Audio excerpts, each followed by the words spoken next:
Welcome to another episode of Smiling Again. Today, I have a very special guest with me, and I'm quite excited about this episode. With me is Celeste Yvonne, who's a very popular author. She's also a personality, and she writes very openly about all things parenting.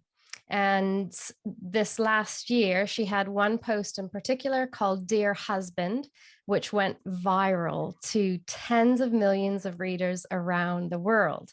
And she was sharing her frustrations with the workload for mums, the pressure that we all feel. It's not easy trying to run the household, and especially when you return to work. Celeste speaks very, very openly and honestly about these things, which really, really resonates with me. And in 2018, she spoke openly about her struggles with alcohol and announced her commitment to becoming a sober mom for the sake of her health and her family. And today, we are going to talk about Maid, the really, really incredibly popular Netflix series. So before we dive into that, welcome, Celeste. Thank you so much for joining me here today. Thank you, Kim. It's just so nice to connect with you. It's really nice to be here. And I'm especially excited about this topic because for anybody who has seen or heard about this TV series, it is immensely unique in not just the subjects it's covering, but also the way it conveys some very heavy things, including the mental load of motherhood.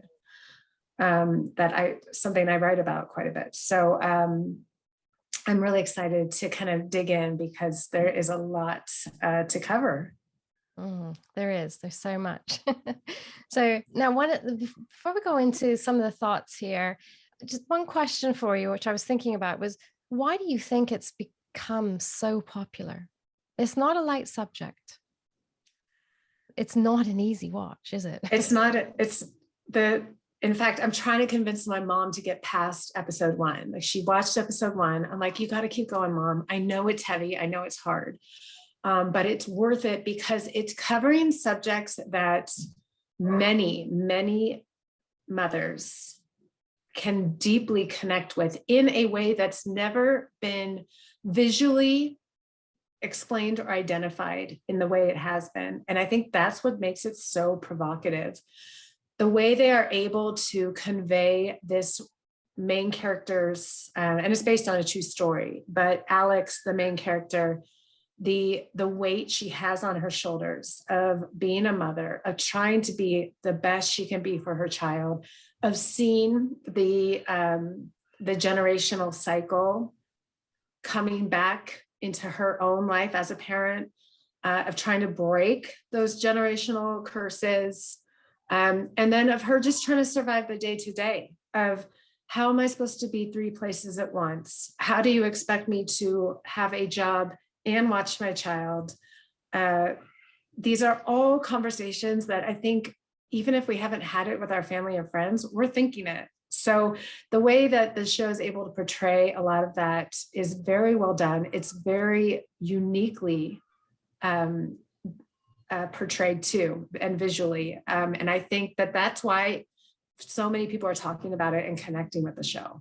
Mm-hmm. Yeah, absolutely. I think there's something in there that everyone can identify with.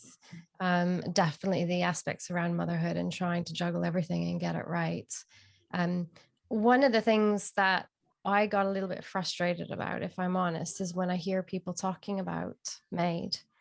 There was so much focus on the domestic violence, which rightly so, there should be, but very few people mention the addiction, the alcoholism that's happening.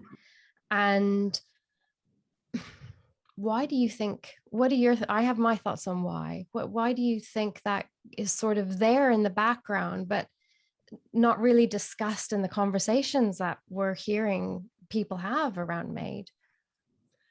It's definitely a secondary theme throughout the show.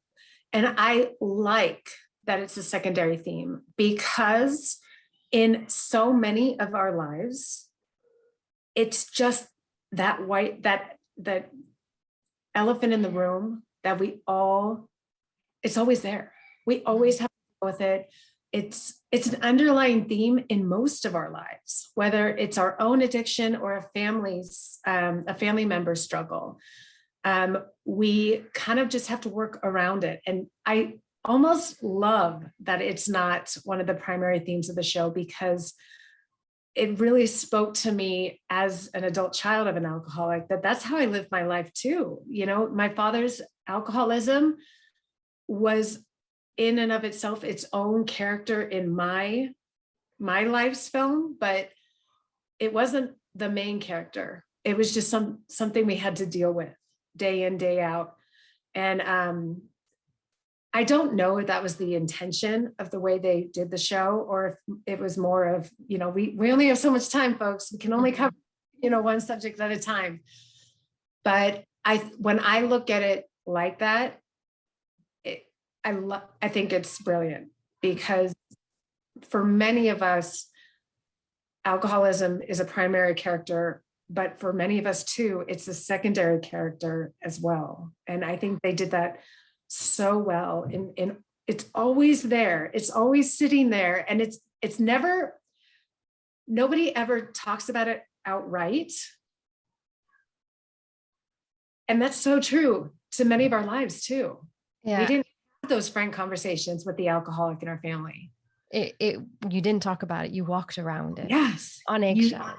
Exactly. So I do think that they portrayed that really well, and I feel it was intentional, because I always describe alcoholism or alcohol being sneaky, because it's just such a big part of our lives. And go on, have another drink. It's just part of our culture. We all accept it, and many people just don't appreciate the impact, the destructive ability that it has. So I think they portrayed it in a way which is quite real, that it's there, the unspoken thing that's pulling lives apart, but you don't talk about it. Yes, but you feel it. You can see and feel the main character, Alex's struggle with seeing her alcoholic partner coming home, with the weight she's wearing and burdening over, how do I protect my child? What are we walking into today? Just that heaviness that comes with family of addiction is so well portrayed. It's probably I think it's the best way I've seen family of addiction, and that sense of heaviness and unease and deep worry for our own safety portrayed in media. And I loved how they did that. Mm-hmm. I thought it was done very, very well too.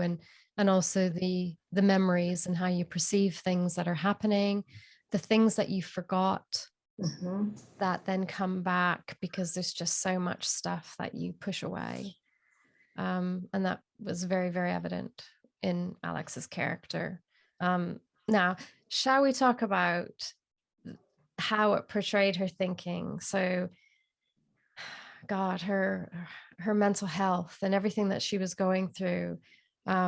One of the things that I really felt all the way through is anytime she had anything to do with paperwork, legal, the way that was done.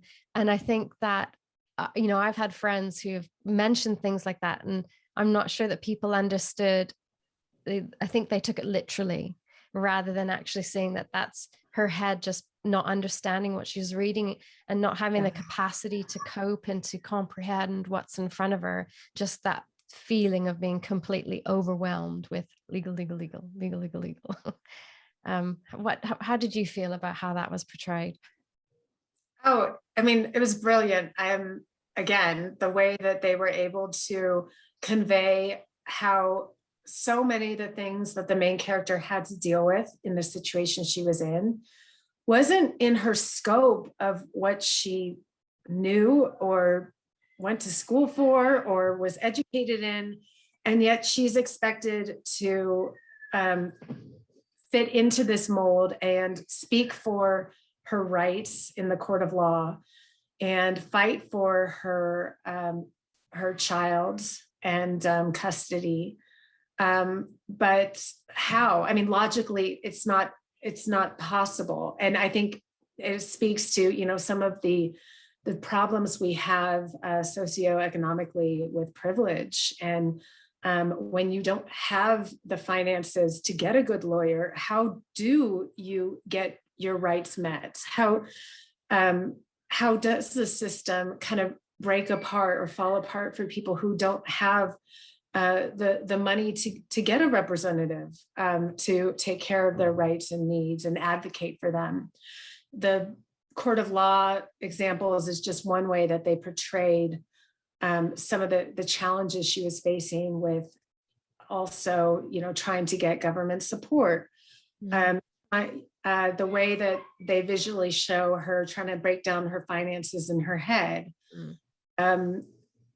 They got very, whoever they is, right? The director or the producer or the characters themselves, they had a very unique way of describing and showing what was going on in Alex's head throughout the show without having to spell it out. Like it became visually, it was really obvious what she was struggling with and how she was feeling without having to explain it to the audience. And they were very creative in that way. And it was a very unique way of kind of representing how a single mom has to go through this system. How even the way they portrayed depression, like when she is struggling with depression and she is sitting on the couch at one point and you see her melt into the couch, and anyone who has struggled with depression knows that feeling.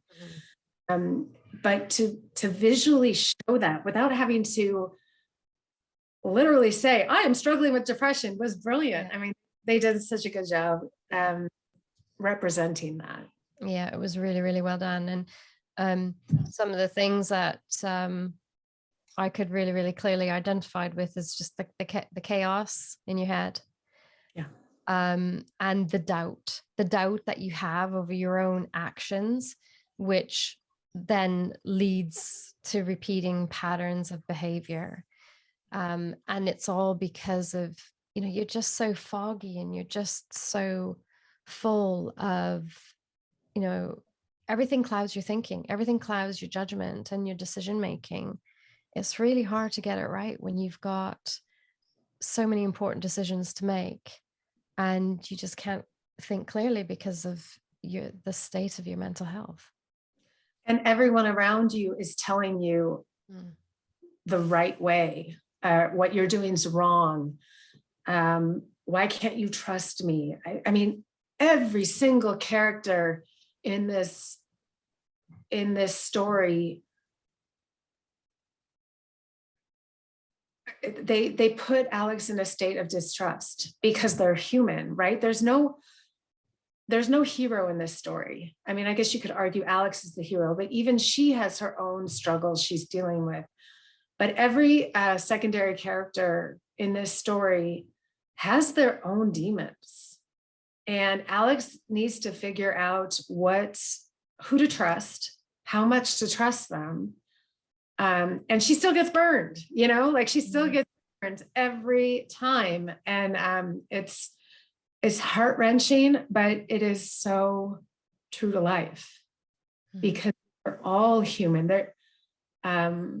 There's no good guy and bad guy, right? We're all just somewhere in the middle trying to do what we believe is the best thing we can do. Absolutely. And I think that kind of leads on to, another conversation around, the characters, and there's no black or white. There's no good or bad. They are just people. And the way Sean was portrayed, and you could feel her feelings toward Sean through the good and through the bad and the flashbacks to those 11 moments and then the current day and everything that was happening. And even when he was sober and trying to support her with her mom. I mean, it's just heartbreaking. So you could feel all of that, and You can feel the roller coaster, right? The other thing was Sean was a great guy. Everybody loved Sean. How could Sean be emotionally abusive towards her? He's a good guy. Right. He was best friends with her dad. Like everyone good side of Sean. And even as a viewer, you start to kind of love Sean. And it's only through the flashbacks and the substance abuse that you see, like, Sean is struggling. Sean's got his own demons. Sean wants to be a good guy too, you know, like, and this is, anyone who has lived with an alcoholic knows how this feels. Like you want to love this person, you know they want to be sober too, and they want the right thing for their children and their family, but alcohol robs them of that. And alcohol is unpredictable and powerful. And you see that inner fight in Sean and that character very well. The good, the bad, and the ugly. Yes, I thought it was really, really well done. And it was something that I personally found quite difficult to watch.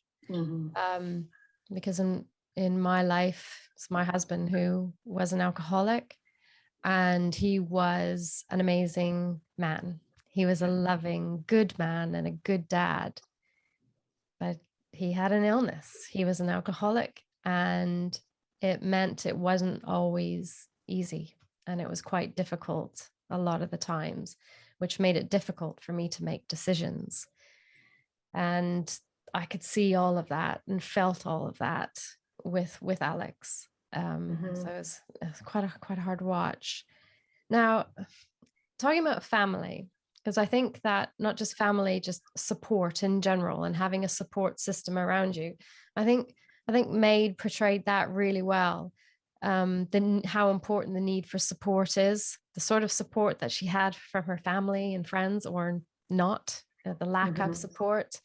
And then Regina being this character that comes, to her rescue, really. And it was her support that helped Alex potentially get out of the situation.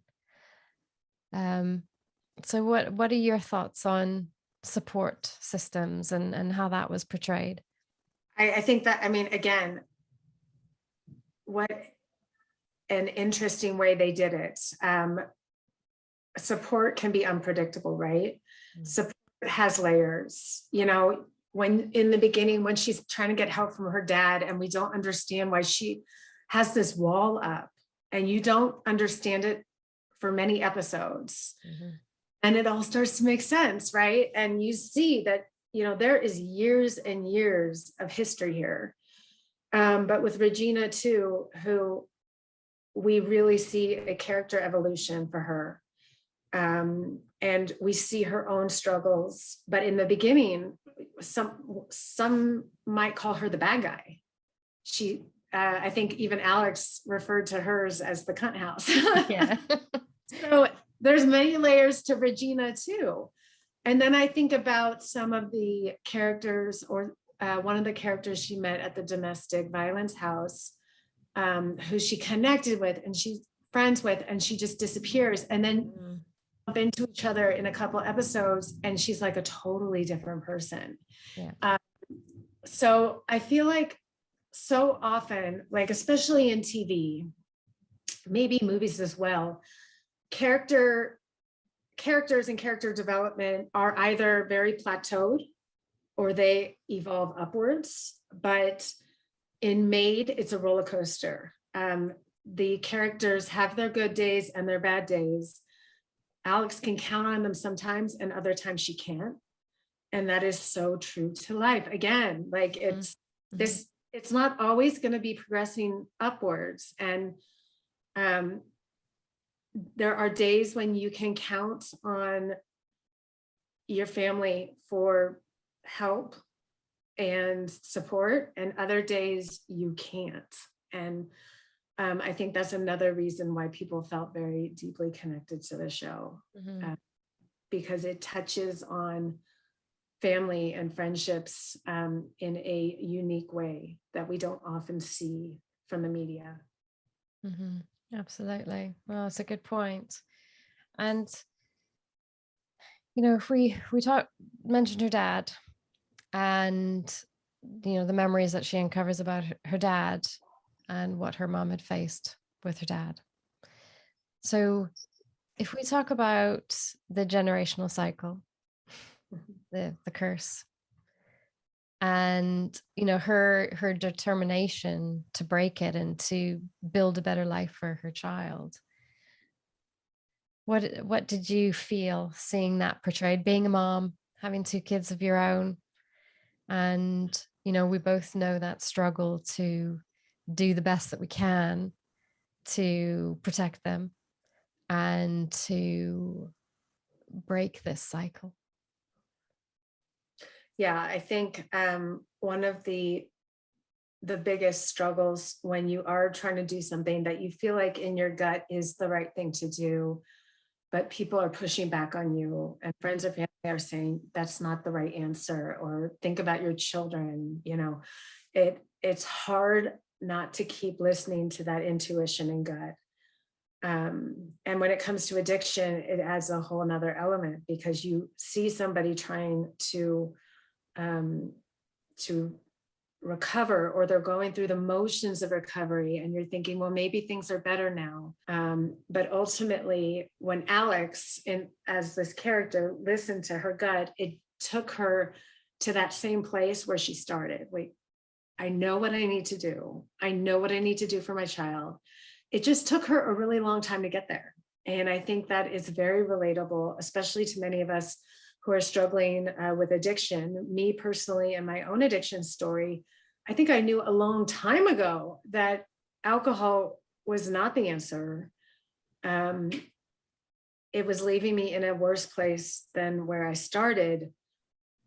But I had to keep going through the mess ups and falling back into the same system and making the same mistakes and waking up with the same hangovers to finally get to the breaking point where I was ready to make a big change and do something that intuitively I knew a long time ago I needed to do.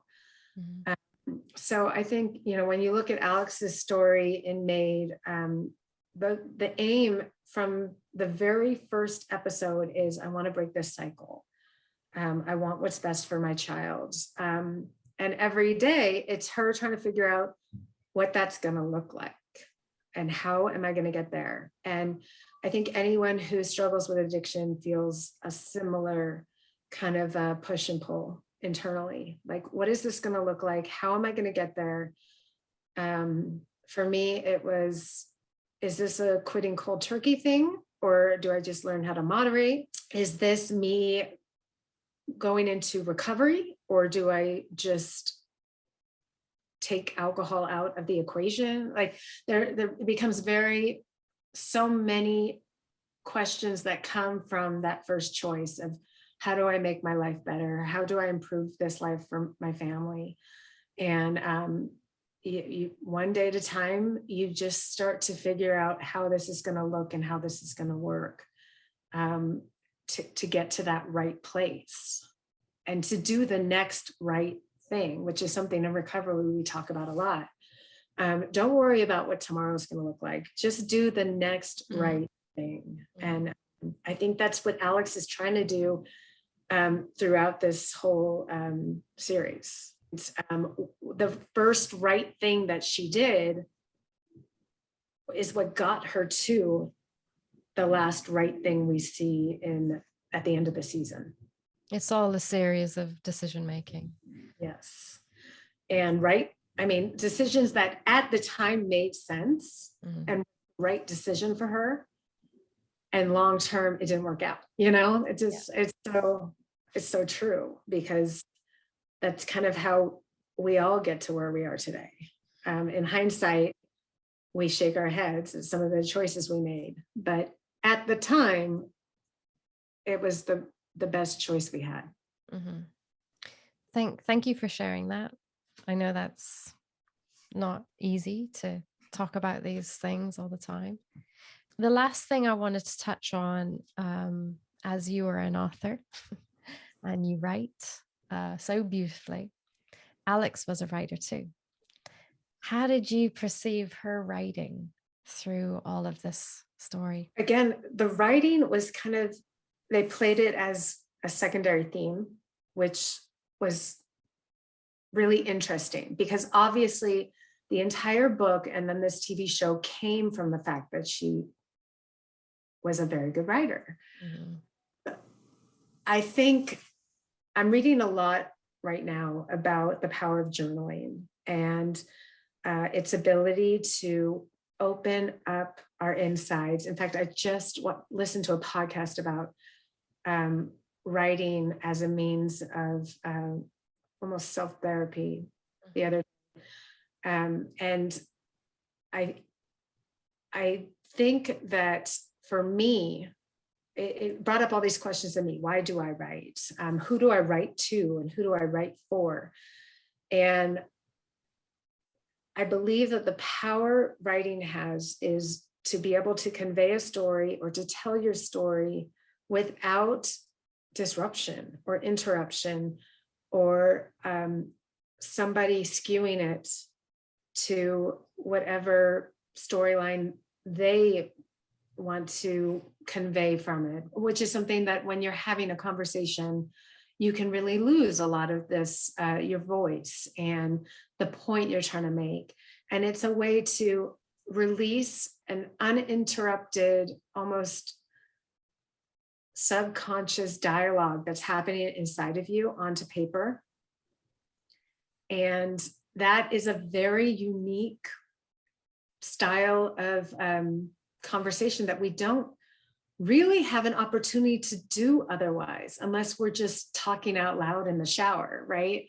In a day-to-day conversation, you can't just say how you feel without somebody responding or agreeing or disagreeing. And it's a way to release yourself and your thoughts in a very raw style and sense. And that is essentially how I write and why I write. It's not for lack of pushback or criticism or disagreement, because I certainly get those, but I get them in the comments or interrupt what I wrote. And I think that's the power of writing and storytelling, is you get to shape that narrative and you get to speak that story. And for many of us, I feel like, especially if you're a mom, being able to say something without interruption or without pushback is a very rare, special gift.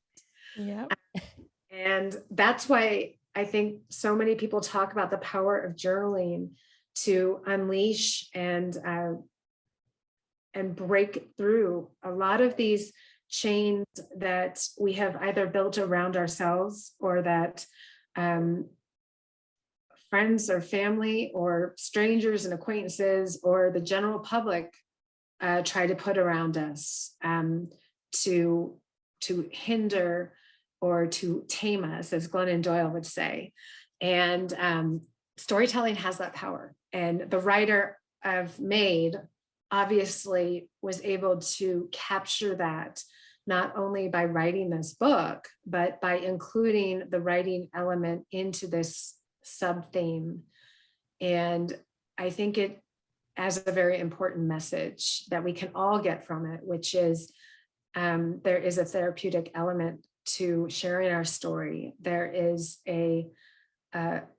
journaling can be a means of healing.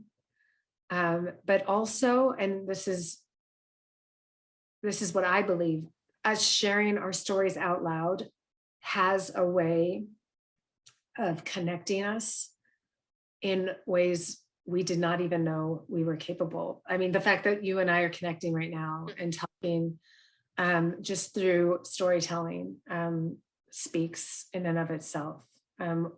And for so long, I feel like we have been told, be quiet, sit still. Nobody cares. Nobody wants to know. If you've got problems or demons, nobody wants to see that. Put a filter on your social media and make it look pretty. And all we want is the pretty picture to talk about and to see what kind of life you live and what that looks like.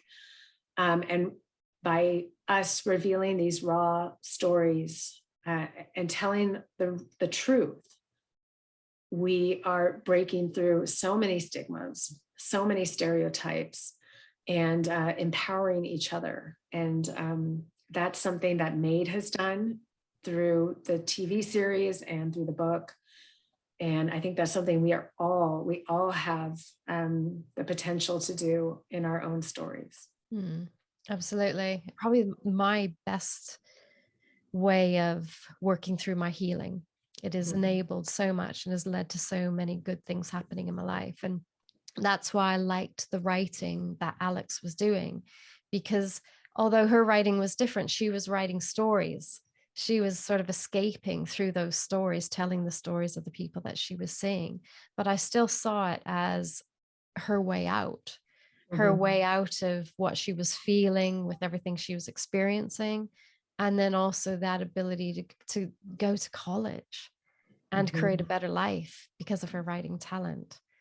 So I thought that was a really, really important story that was happening, in the background. Right. And that ultimately, got this book from it. I mean, that is kind of the story that they don't need to tell for us to realize that's what's come out of this. She was able to take all of it, the really hard times and the really great times and everything she was trying to achieve for herself and her daughter.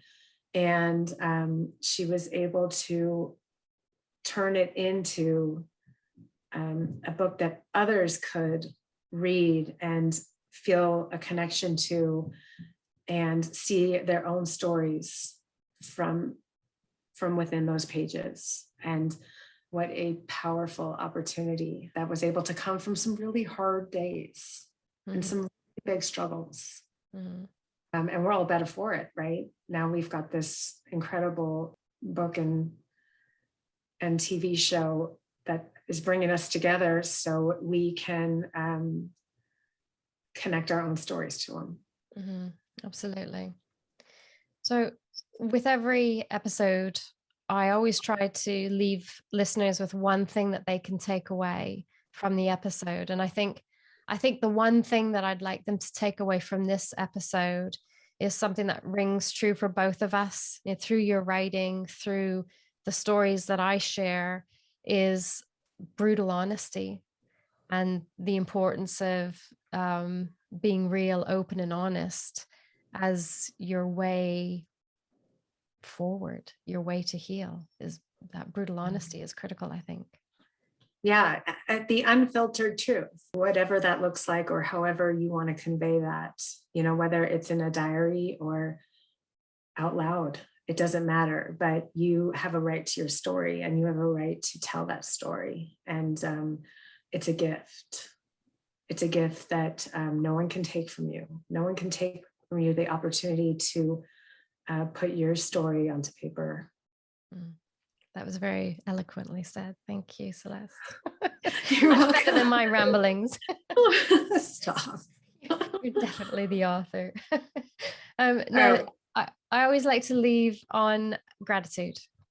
I start the day with gratitude. I end the day with gratitude. And I end every episode of this podcast with gratitude. So could you share with us, what's one thing that you're grateful for today? I guess to circle it back to our earlier conversation, I am grateful that every time I just tried to do the next right thing, it has brought me to where I am today, sitting here with you, two healthy children downstairs screaming bloody murder. A family that I've always hoped for, and the gift to be able to share my writing. So every time that I have made a concerted effort to do the next right thing, it hasn't necessarily felt, sometimes it didn't feel good at the time, but it got me here. So it worked. I'm still here. I'm still breathing. I have a 100, what did they say? I have a 100% success rate of surviving. And that's good enough for me. And I'm so grateful to be here with you today. Yes. Wonderful. Thank you so much. And I'm very grateful to have you here as well. I've enjoyed your writing for quite some time now.